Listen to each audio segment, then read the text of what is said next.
নবী করিম সাল্লাল্লাহু আলাইহি ওয়াসাল্লাম বলেছেন, কিয়ামতের আগে হাজরামউত সাগর এলাকা থেকে আগুন বের হয়ে মানুষকে এক জায়গায় একত্র করা হবে। সাহাবে কেরাম জিজ্ঞাসা করলেন, ইয়া রাসূলুল্লাহ, তাহলে তখন আমাদের প্রতি আপনার নির্দেশ কি? তিনি বললেন, তখন শামের ভূমিকে তোমরা আঁকড়ে ধরবে। ঈসা ইবনে মারিয়াম আলাইহিস সালামের অবতরণের স্থান হলো শাম।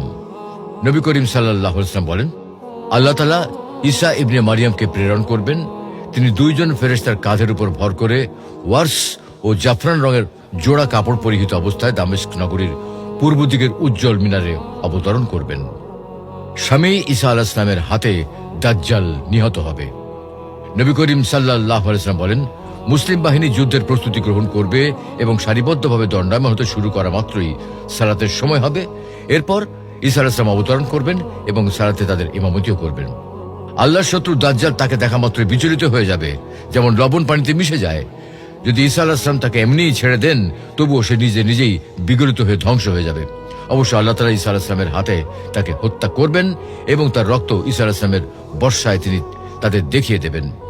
খাঁটি মুমিনদের অবস্থান হলো শামের পবিত্র ভূমি। সালামা বিন নুফাইল রাদিয়াল্লাহু আনহু বলেন, নবী করিম সাল্লাল্লাহু আলাইহি ওয়াসাল্লাম বলেছেন, জেনে রেখো মুমিনদের বাসভূমি হবে শাম।